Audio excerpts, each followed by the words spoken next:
Un tiroteo a orillas del río. Fue terrible. Jamás había visto algo así. Luego les lanzaron al agua helada. El hecho de que no hubiera motivos aún era más espeluznante. Un equipo de investigadores de élite tendrá que buscar pistas por tierra y bajo el agua. No sabíamos dónde se cometió el crimen. No queríamos que degenerara en secuestro. Un crimen horrible. Un río profundo y lleno de secretos. Los investigadores no se detendrán hasta resolver el misterio.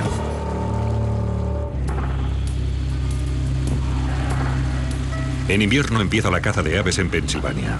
Y el río Susquehanna ofrece excelentes oportunidades, entre las mejores de la región. Escuché pam, pam. Pero no sonaba como una escopeta de caza. Es un sonido totalmente distinto, muy fácil de distinguir. A Pete Prowell los disparos le parecen de pistola. Enseguida, distingue algo en el agua. Miré río arriba y vi dos manchas negras. Pensé que eran gansos flotando en el río. Luego oyó unos gemidos y se dio cuenta de que no eran dos aves, sino un chico y una chica. Tengo que sacarles del agua. Es lo que pensé enseguida. Tengo que sacarles del agua. El río es demasiado profundo y rápido para que el cazador pueda cogerles, pero la corriente les empuja a la orilla. Prowell consigue sacar a rastras a los dos adolescentes apenas conscientes. Necesitaba ayuda. Y un todoterreno bajaba por la carretera.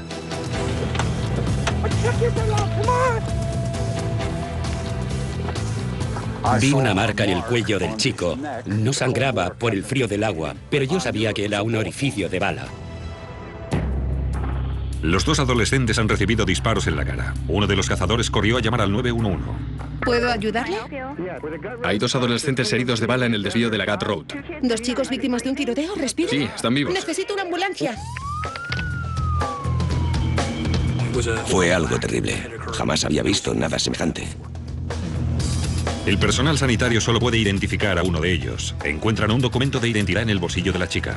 Se trata de Danielle Kinner, de 18 años, estudiante de primer año en la universidad, que vive en la zona. El disparo le había destrozado la mitad de la lengua y parte de la mandíbula había desaparecido.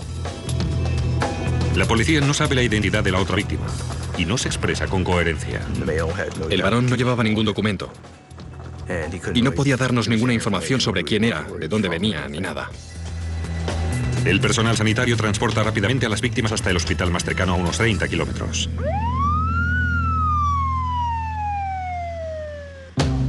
Los investigadores saben que cuando el cazador ha avistado sus cuerpos, estaban a unos 300 metros río arriba. Pero es imposible decir dónde les dispararon o cómo terminaron en el agua. Pero ¿ha sido una o varias personas? ¿Desconocido o no? Solo sabíamos que habían disparado a dos adolescentes, no teníamos sospechosos.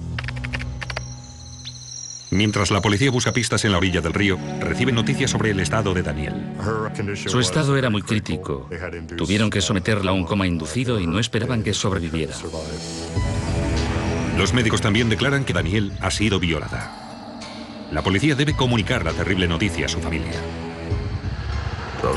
Pensaba en mis propias hijas y en qué querría que me dijeran si le hubiera pasado algo parecido. Mientras tanto, los padres de Danielle esperaban ansiosos su regreso. Estábamos sentados en el sofá, mirando todo el rato por la ventana. Su hija había salido, pero debería haber vuelto 6 horas antes. Nos dijeron que le habían disparado en la cara. Por eso solo pensábamos, ¿cómo vivirá con eso? Una vez cumplido con lo más duro, empezamos a preguntar por la víctima masculina. Los padres de Danielle dicen que su hija había salido con Dan Sapp, otro estudiante. Era su segunda cita.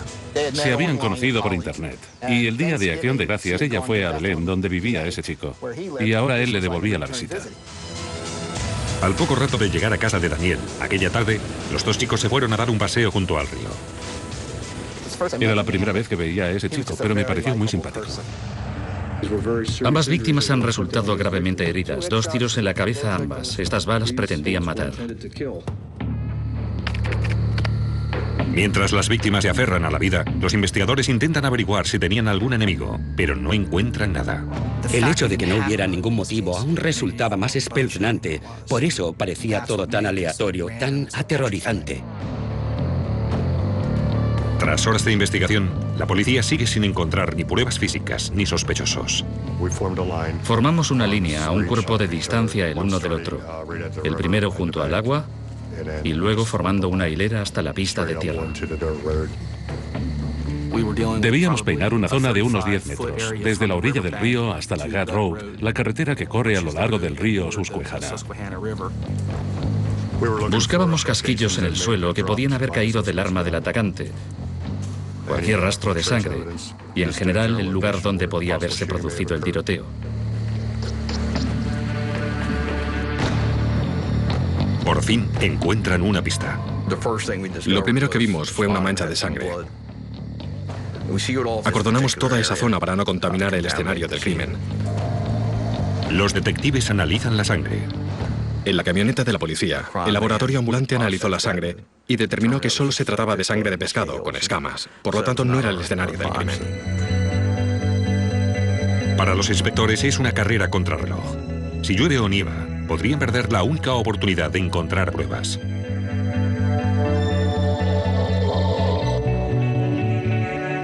No había ningún testigo. No sabíamos dónde se había producido el ataque. Era esencial encontrar el escenario del crimen. Pero tras kilómetros de búsqueda, siguen sin encontrar una sola pista. Hacia las 3 de la mañana habíamos cubierto 5 kilómetros de orilla 2 veces. Y pensamos que sería mejor dejarlo ya por ese día. Y ponernos en marcha temprano a la mañana siguiente, regresar y empezar de nuevo. Pero nada podía prepararles para lo que iban a descubrir. Nunca había visto nada parecido. Y seguramente nunca volveré a verlo. Era puro terror.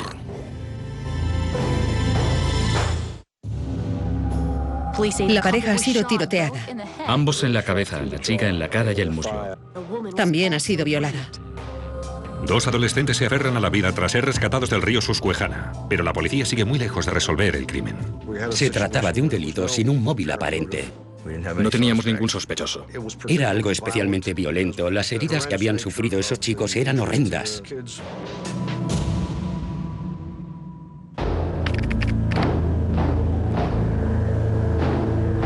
La policía reanuda la búsqueda en el río en busca de pistas. Volvimos a formar una hilera codo con codo. Y empezamos a avanzar en dirección norte. Paso a paso, buscando metódicamente cualquier cosa. Aquella zona de Ghat Road es muy boscosa y desierta. No hay casas. Cerramos la carretera porque no sabíamos dónde estaba el escenario del crimen.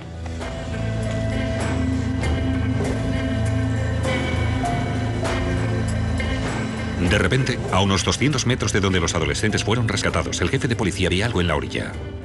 Chicos, venid a ver esto. Creo que he encontrado algo. Vi un charco de sangre. La sangre todavía estaba fresca.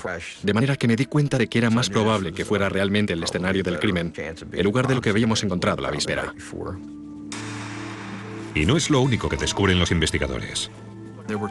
Había dos zonas separadas con rastros de sangre en la orilla del río. Entre ambas encontramos cartuchos y casquillos.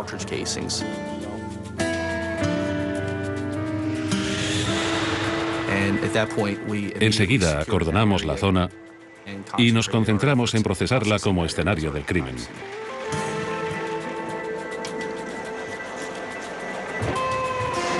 El equipo de la policía científica identifica los casquillos como calibre 9. A continuación, ampliamos la zona de búsqueda en un radio de 360 grados. Cerca de allí encuentran otra pista.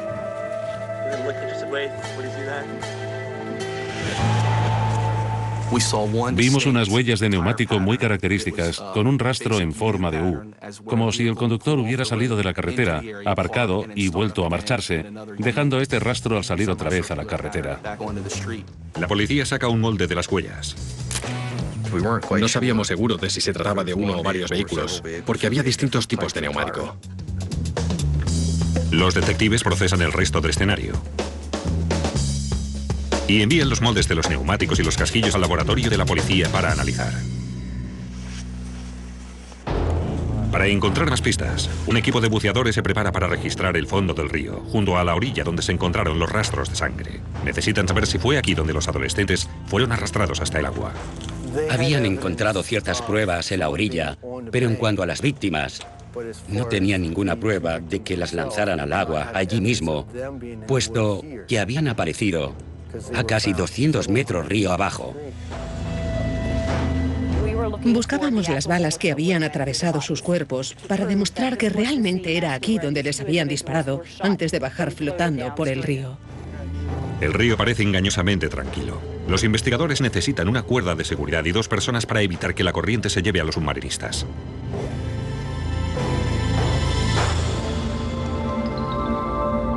Bajo el agua, encontrar diminutos fragmentos de bala parece una tarea prácticamente imposible. Te pasan por delante cantidad de cosas que pueden distraerte. Tienes que concentrarte en lo que estás buscando. Avanzamos con mucha lentitud y vamos comprobando todo lo que aparece en las gafas, girando la cabeza de izquierda a derecha y de arriba a abajo. Fue un proceso muy lento, muy metódico. Los submarinistas buscan durante 2 horas, pero no encuentran ningún fragmento de bala. Luego, cuando están a punto de abandonar, descubren otra cosa: una sortija de mujer.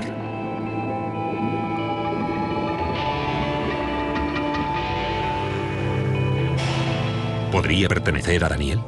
Aquella sortija estaba impecable y todo el mundo contuvo la respiración pensando, ¿será una pista? En el hospital, la familia de Daniel confirma que el anillo es suyo. Por fin, los investigadores ya saben dónde fueron atacados los adolescentes y dónde les empujaron al agua. Pero quizá no acaben de saber nunca cómo llegaron hasta allí. No podíamos hablar con Daniel. Estaba en coma, inducido por los médicos. Su aspecto en el hospital era el de un monstruo. Con la cabeza hinchada y vendada, su aspecto era terrible. Su amigo, Dan Sapp, también está en estado crítico. A Daniel habían tenido que coserle la boca. No podía comunicarse. Estaba sedado. Acababa de salir de una operación muy delicada. Los detectives saben que quizás sea el único que pueda ayudarles a encontrar una pista. Tuvimos que interrogarle y contestaba simplemente sí o no a cada pregunta.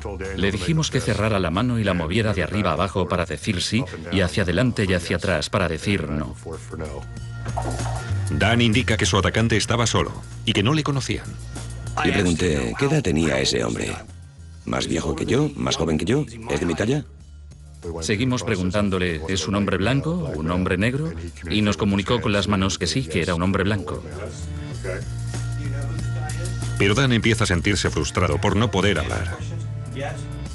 Pide que le den algo para poder escribir. Lo intentaba, pero le resultaba muy difícil escribirnos algo. Dan dice que un desconocido les ha obligado a Daniel y a él a punta de pistola a subirse a su camioneta roja. Entonces se los llevó en su coche, un viaje de 15 kilómetros de terror que termina con estos horrendos crímenes. Dan explica que el hombre les disparó en la orilla del río y les lanzó al agua helada. Describe a su atacante como a un hombre cuarentón, castaño y dentadura en mal estado.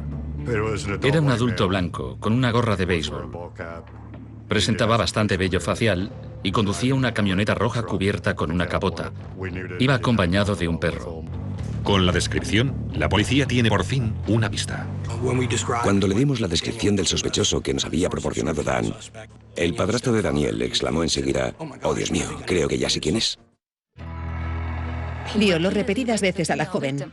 Les obligó a dirigirse hacia el río para ejecutarles. Les disparó en la cabeza y les abandonó para que murieran en el río Susquehanna. Dan Sapp ha contado a la policía su horrible historia. Él y su amiga, Danielle Kinner, habían sido secuestrados y disparados por un desconocido. Habían tenido que coserle la lengua en distintos puntos, puesto que la bala se la había partido en 3 o 4 trozos. Ver a tu hija en la cama del hospital en coma es una experiencia horrible.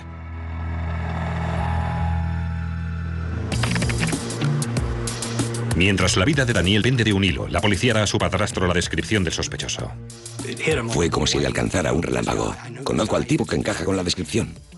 La descripción encajaba con un tipo que trabajaba para mí. Pelo claro, color arena, los dientes bastante estropeados y todo lo demás también encajaba. Incluso aquel perro grande y negro que siempre iba con él. Incluso conduce una camioneta roja. La policía emite un boletín dirigido al público en general para encontrar al sospechoso y su vehículo. Las huellas de los neumáticos pueden ayudar a la policía científica a seguir el rastro del sospechoso. Lo más intrigante de aquellas huellas es que no pertenecían a un solo coche.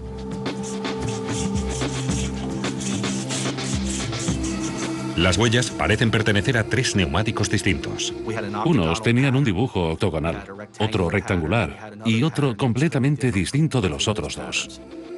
Una camioneta con 3 tipos distintos de neumático. Los investigadores deberían poder cotejarlos fácilmente, siempre que encontraran primero la camioneta en cuestión. Daniel fue capaz de darnos una descripción del vehículo. Era una camioneta de los años 70, roja, con una capota gris o blanca. Dijo que estaba muy destartalada, en muy mal estado. La descripción de este vehículo refresca de repente la memoria del hermano pequeño de Daniel. Le vio en la camioneta roja justo antes de que le dispararan. En realidad, pasaron enfrente de la casa de Daniel y cuando lo hicieron, el hermano de Daniel estaba delante de la casa, incluso se miraron a los ojos. Ella había podido hacerle una ligera señal con la mano, desde una esquina de la ventanilla, como si intentara decirle a su hermano que estaba en apuros. Su hermano no supo cómo interpretarlo, no conocía el vehículo, no sabía con quién estaba Daniel. Los detectives creen que el sospechoso pasó por la casa de Daniel sin saberlo, antes de llevárselos hasta el río y dispararles. Mientras prosigue la caza del sospechoso, los detectives se dirigen hacia el hospital. Preparamos una rueda de identificación fotográfica con la foto del individuo indicado por el padre de Daniel y se la enseñamos para ver si podía identificar a su atacante. Me dijeron, sabemos que te va a resultar muy duro, pero quisiéramos que nos indicaras quién lo hizo. Le di las fotos, se las puse delante sin ningún orden concreto, encima de la bandeja del hospital. Y fui colocando las fotos una a una. Yo estaba muy preocupado, no estaba seguro de poder reconocerle.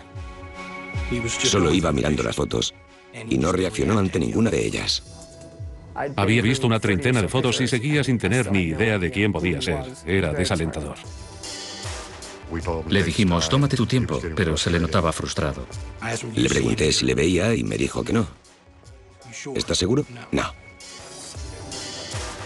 No parecía ser la persona sospechosa en la rueda de identificación fotográfica. No había nadie que se le pareciera en lo más mínimo en todas aquellas fotos tal como yo lo recordaba.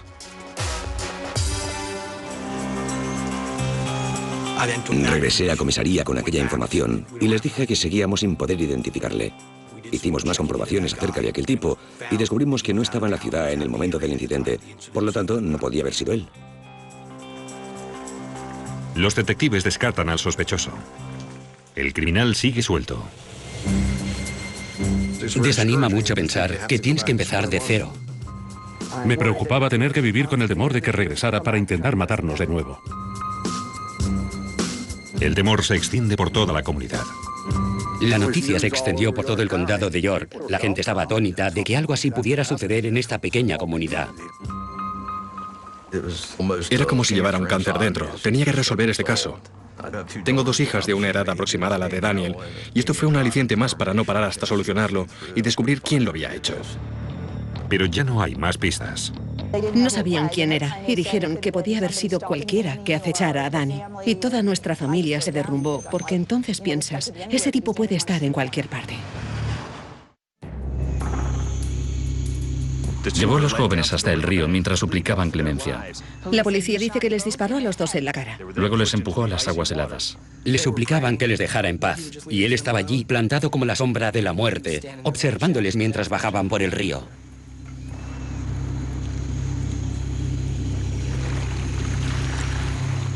...24 horas después del tiroteo en el río, la policía sigue sin tener un sospechoso.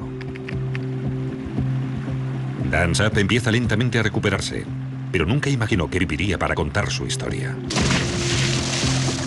Es realmente increíble que no me matara. La bala entró por aquí, detrás de la oreja. Me atravesó la tráquea, rompió un fragmento de vértebra y volvió a salir por aquí, a través de la mandíbula.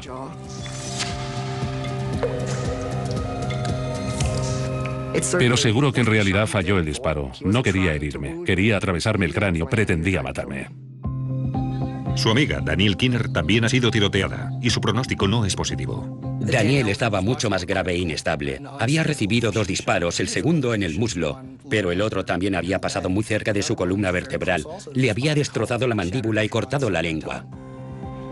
Desesperados por encontrar pistas, los detectives repasan la declaración de Dan. Ha dicho que su atacante tenía un perro negro al que llamaba Sammy. Nunca había visto un perro tan grande como aquel que iba conmigo en la parte trasera de la camioneta.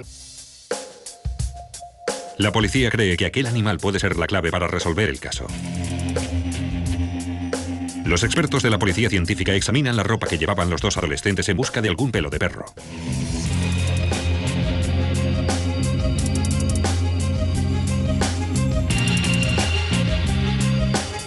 Encontramos pelos de perro en la ropa de los dos chicos. Lo encontramos en el abrigo de ella y en sus pantalones, y también en el abrigo de Daniel.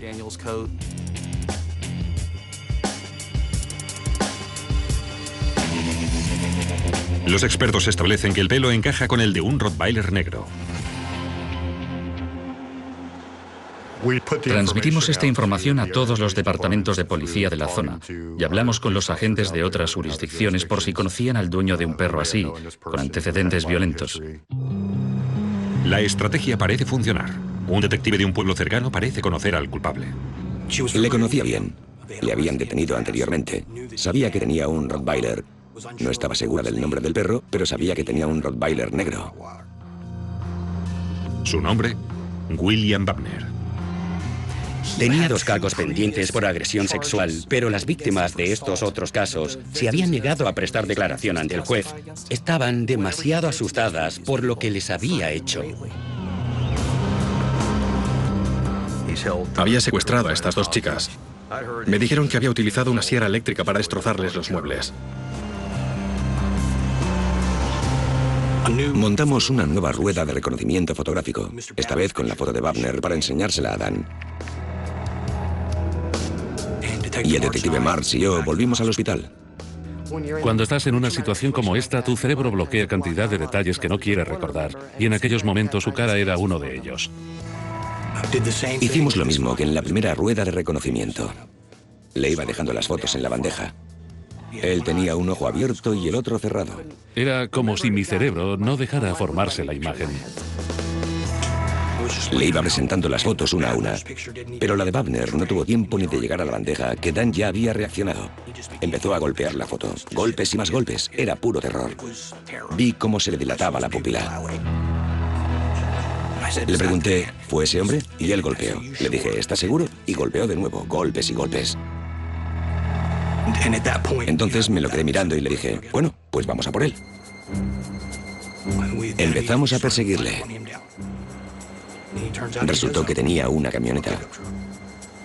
Era una Ford roja con la capota blanca. Pero encontrar a Wagner no resulta tan fácil como parece. La policía se presenta en su último domicilio, pero Wagner ya no vive allí. Y no ha dejado una nueva dirección. La investigación para encontrar a Wagner resultó muy difícil. No tenía permiso de conducir válido y la matrícula había expirado.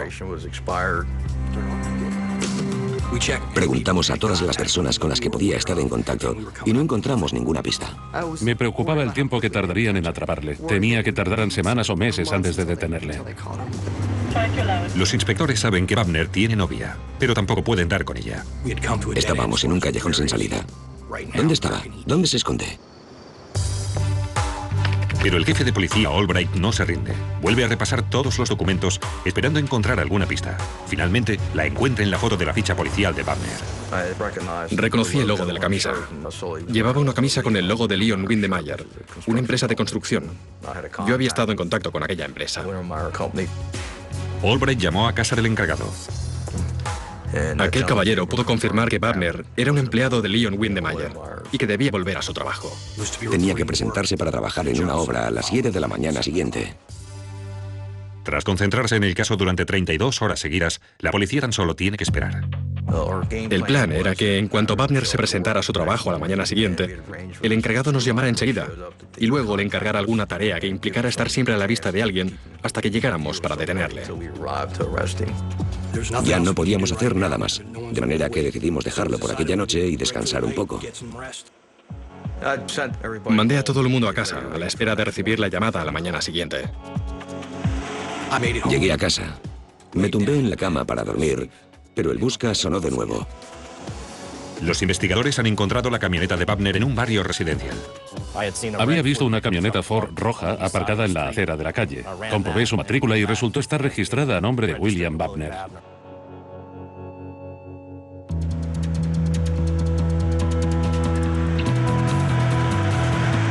Pero todavía no han encontrado al sospechoso. Podría estar en cualquier casa del barrio. El subidón de adrenalina era enorme. Queríamos atrapar a ese tipo antes de que hiciera más daño. El sospechoso se llama William Wagner. Daniel Saab ha identificado a Wagner como a su atacante. No ha podido establecerse conexión alguna entre el supuesto sospechoso y las víctimas, por lo que se trataría de un crimen aleatorio. Los detectives creen que William Wagner ha disparado a 2 adolescentes y los ha lanzado luego al río. Era una maratón. La policía y la fiscalía trabajamos sin cesar 24 horas todas las semanas. Queríamos resolver este crimen y atrapar al culpable.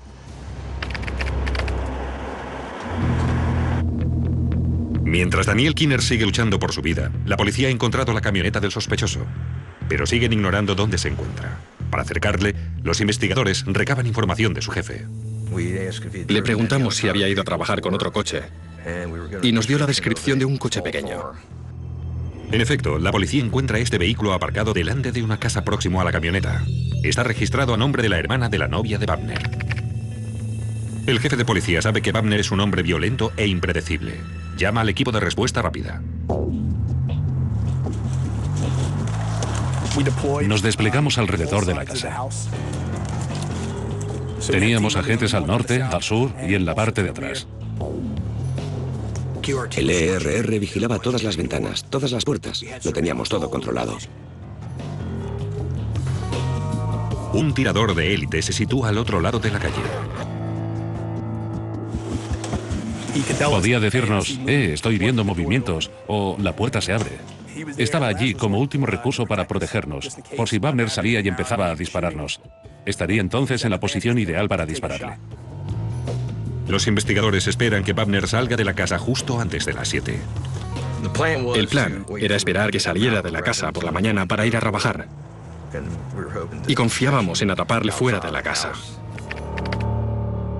Al amanecer, el equipo está finalmente en posición. Pero a través de la ventana, el tirador de élite ve un problema. Hay un niño en la casa. Nunca te alegras de enterarte que hay niños de por medio. Lo complica todo. Ahora teníamos que pensar en atrapar al culpable sin hacerle daño a aquel niño. Son las 7 de la mañana y Wagner sigue sin aparecer. ¿Habría visto a alguien? ¿Habría oído algo? ¿Le habría llamado a alguien para decirle que el barrio estaba lleno de policías? No lo sabíamos. Suena el teléfono del jefe de policía. Es el jefe de Wagner.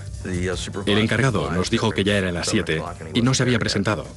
Entonces le pedí que llamara a Wagner y le dijera que andaba corto de gente por culpa de la gripe y que necesitaba todos los trabajadores posibles. Los detectives esperan que la trampa funcione y Wagner salga. El encargado volvió a llamarnos y nos dijo que Wagner no se encontraba bien, que no iría a trabajar. Entonces, la policía decidió esperar. Finalmente, a las 7:25, se abrió la puerta. El ERR prepara sus rifles. Sale una mujer. Es la novia de Wagner.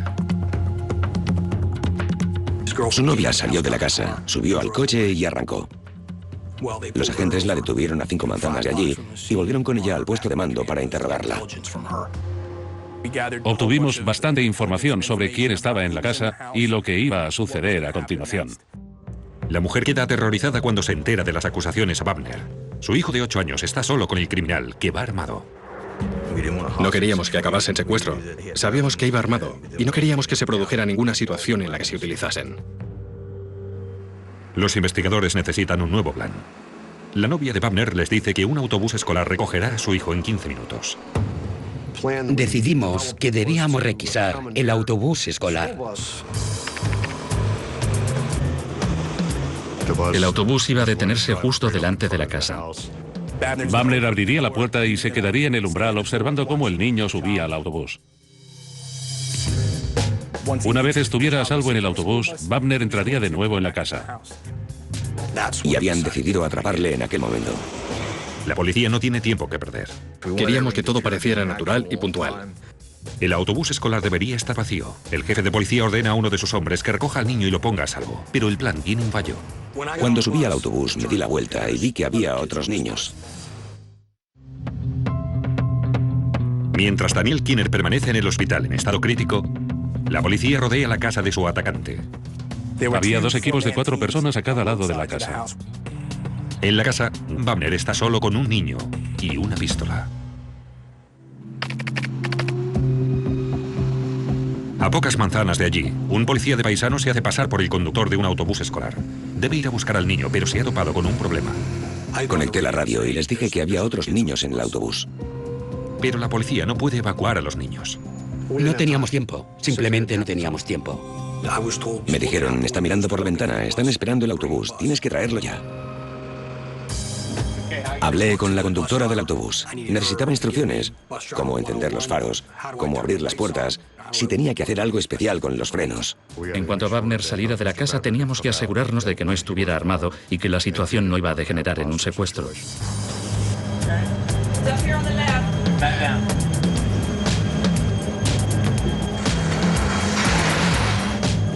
Me detuve delante de la casa, encendí los faros.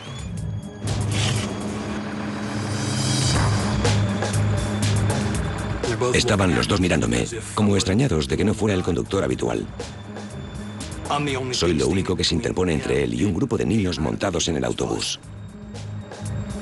Sin embargo, el chico no se mueve. Yo me puse a gritarle, vamos chaval, que llegamos tarde. Es que la conductora del autobús está enferma, vámonos ya.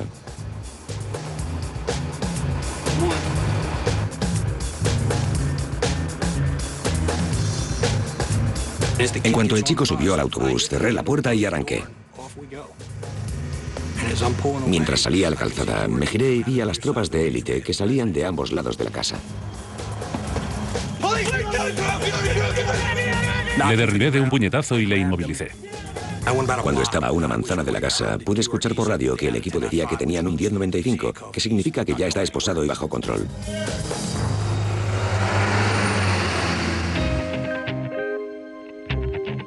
La policía registra inmediatamente la casa. Encontramos todo lo que Daniel nos había dicho que buscáramos. Sus tejanos, las zapatillas Nike negras, y también encontramos el arma, que estaba cargada y preparada para disparar en cualquier momento.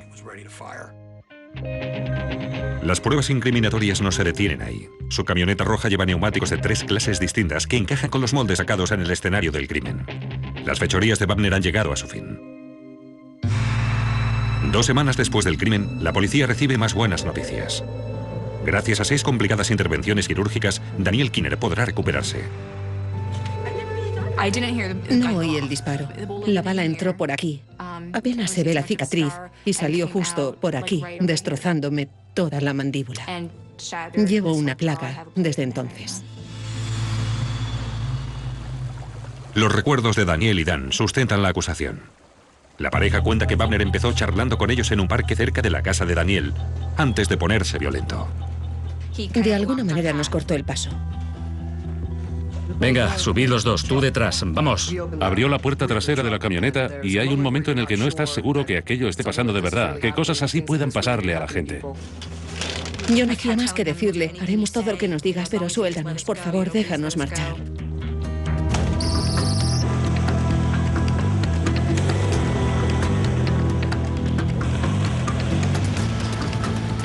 Yo llevaba encima el móvil de mis padres y marqué el 911, pero no tenía cobertura. Entonces empezó a embargarme una tristeza enorme. Te das cuenta de que no puedes hacer nada, ya no puedes cambiar nada. No puedo pedir auxilio a nadie porque nadie sabe que estoy aquí. Wagner conduce unos 15 kilómetros por carreteras secundarias. ¿Pero quién eres? Y aparca finalmente en un lugar aislado junto al río. Desconecta el motor. Y sé que está hablando con Daniel en la cabina, pero no distingo lo que están diciendo. Yo estaba sentada a su lado, temblando. Tenía tanto miedo. Y me dijo, ¿o sea que harías cualquier cosa para salvarte? Y asentí un poco, con la cabeza. Entonces me dijo, ven aquí. Ni siquiera pensé en ello hasta que todo empezó. Y fue entonces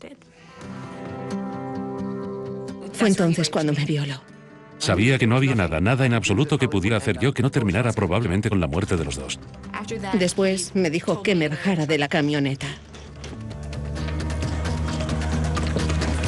Y nos dijo que nos dirigiéramos hacia el río. Este es uno de mis recuerdos más duros. Lo siguiente que recuerdo es el disparo. El impacto fue tan fuerte que ni sabía lo que había pasado, pero fue como si todo empezara a ir más lento, como si el mundo fuese a cámara lenta. Estaba allí tumbado, echando sangre por la boca y justo en aquel momento pensé, ya está, ahora voy a morir.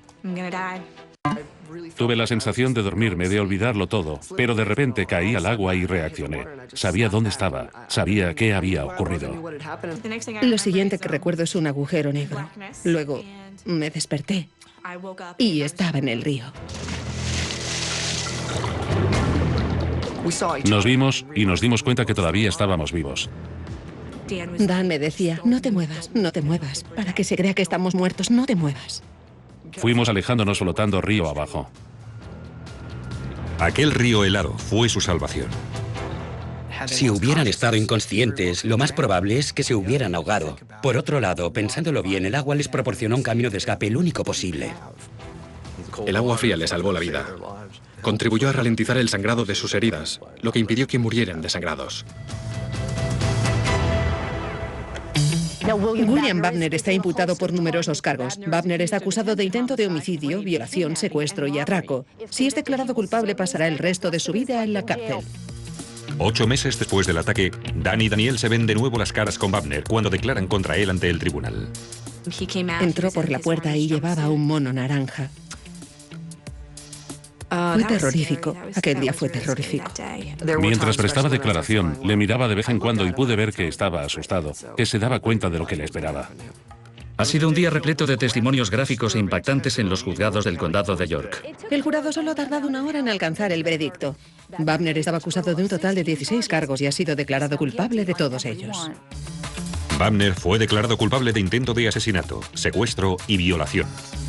La condena fue de entre 117 y 235 años. En aquel momento, la condena más larga en un caso de homicidio no consumado en la historia del condado, y se merece cada segundo de esta condena. Wagner no podrá salir nunca en libertad condicional. En la actualidad, Dan quiere hacer un posgrado de psicología. Daniel es fisioterapeuta y defensor de los derechos de las víctimas. Soy una superviviente, ya no soy una víctima. Y quiero que otras personas que han sufrido acontecimientos traumáticos sepan que no tienen por qué ser víctimas, no tienen por qué sufrir. Pueden sobrevivir. Es un milagro lo bien que terminó todo. Daniel y yo estamos muy agradecidos a la policía y la fiscalía por todo lo que hicieron para que Wagner compareciera ante la justicia. Daniel se casó 5 años después del ataque. Dan y ella siguen siendo muy amigos.